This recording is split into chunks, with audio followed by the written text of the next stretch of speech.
बदहाल स्वास्थ्य व्यवस्था ने आज एक 8 साल की मासूम बच्ची की जान ले ली। गांव में अस्पताल तो है पर डॉक्टर नहीं। केंद्र और राज्य सरकार ग्रामीण इलाकों में बेहतर स्वास्थ्य सुविधाओं के बड़े बड़े दावे कर रही है, लेकिन जमीन पर हकीकत कुछ और ही है। बालाघाट जिले के कटंगी विधानसभा क्षेत्र में स्वास्थ्य सेवाओं के अभाव में एक बार फिर एक मासूम बच्ची की जान चली गई। कहने को तो यह मासूम बच्ची की जान सांप के काटने से गई है, लेकिन सच्चाई तो यही है कि सरकार और सरकारी व्यवस्था ने इस मासूम बच्ची की जान ली है, क्योंकि जिस गांव में बच्ची रहती थी वहां अस्पताल तो था, लेकिन अस्पताल में डॉक्टर नहीं। कहां की है यह घटना और कैसे हुई बच्ची की मौत, देखिए हमारी यह खबर। तिरोड़ी तहसील क्षेत्र के पठार अंचल के ग्राम गोरेघाट में सर्पदंश की एक दर्दनाक घटना ने पूरे क्षेत्र को झकझोर दिया है। यहाँ 8 वर्षीय मासूम प्रियांशी पिता संजय खुरपे की सर्पदंश से मौत हो गई। मंगलवार बुधवार की दरमियानी रात हुई इस घटना के बाद ग्रामीणों में भारी आक्रोश है। आरोप है कि गांव के सरकारी अस्पताल में एंटी वेनम इंजेक्शन और डॉक्टर न होने के कारण मासूम की जान चली गई। मिली जानकारी अनुसार प्रियांशी रात में अपने माता पिता के साथ पलंग पर सो रही थी। रात करीब 2:30 से 3 बजे के बीच उसकी अचानक से तबीयत खराब हो गई और उसे उल्टी होने लगी। इस दौरान पिता संजय खुरपे जब पानी लेने के लिए किचन में गए तो वहां उन्हें एक सांप दिखाई दिया। परिजनों ने डर की वजह से सांप को तुरंत मार दिया, लेकिन उस वक्त किसी को भी इस बात का अंदाजा नहीं था कि सांप ने सोते समय प्रियांशी को काट लिया है। इधर बच्ची की स्थिति बिगड़ती देख परिजन उसे बिना देर किए गांव के ही एक निजी चिकित्सक के पास लेकर गए। चिकित्सक ने बच्ची की हालत नाजुक बताकर उसे तुरंत बड़े अस्पताल लेकर जाने की सलाह दी।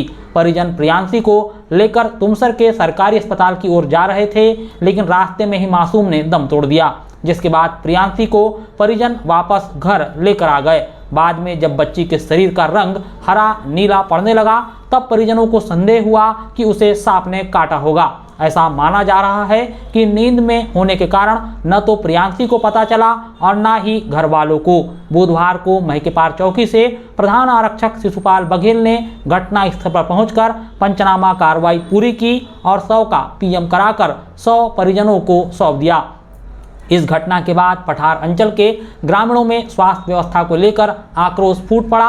ग्रामीणों का कहना है कि पिछले कई सालों से हर मानसून में सर्पदंश से मौतें हो रही हैं, लेकिन शासन प्रशासन आंखें मूंदे बैठा है। गोरेघाट सहित कई गांवों में प्राथमिक स्वास्थ्य केंद्र और उप स्वास्थ्य केंद्र बने हुए हैं। इसके अलावा आयुष्मान केंद्र भी हैं। सरकार इनका बड़ा प्रचार प्रसार करती है, लेकिन वहां जाकर देखने पर पता चलता है कि वहां न डॉक्टर है, न नर्स, न दवा और न ही सर्पदंश का एंटी वेनम। अगर कहीं इंजेक्शन मिल जाए तो उसे लगाने वाला प्रशिक्षित स्टाफ नहीं है। मजबूरी में मरीजों को 50 से 100 किलोमीटर दूर बालाघाट, तुमसर और कटंगी दौड़ लगाना पड़ता है। तब तक बहुत देर हो चुकी होती है। ग्रामीणों का सीधा सवाल है कि बारिश शुरू होने से पहले हर पीएचसी और स्वास्थ्य केंद्र में एंटी वेनम का स्टॉक और प्रशिक्षित स्टाफ अनिवार्य क्यों नहीं किया जाता, जबकि दावे तो किए जाते हैं कि कहीं कोई कमी नहीं है। दूसरी तरफ हर साल सर्पदंश से मौतें हो रही है, तो दावे और सरकार की तैयारी कहाँ है। पठार क्षेत्र के अलग अलग गांवों में पीएचसी तो हैं, लेकिन डॉक्टरों के पद खाली है। एक डॉक्टर के भरोसे 20 से 30 गांव चल रहे हैं। सर्पदंश, कुत्ते के काटने जैसी इमरजेंसी दवाएं केंद्रों में उपलब्ध नहीं है।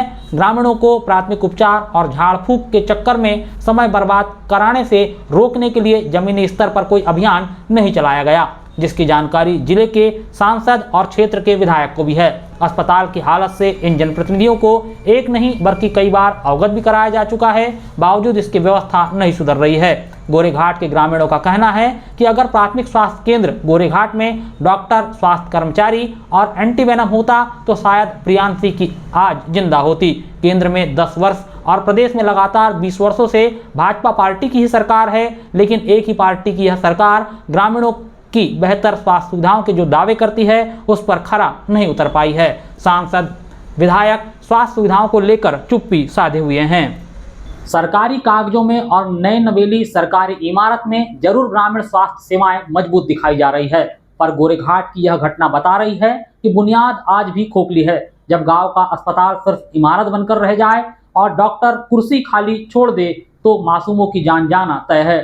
सरकार को दावों से आगे बढ़कर कटंगी के पठार अंचल जैसे क्षेत्रों में डॉक्टर, दवा और ड्यूटी तीनों सुनिश्चित करनी होगी, वरना अगली खबर इसी तरह की होगी। क्या है इस खबर पर आपकी राय, हमें कमेंट करके जरूर बताएं।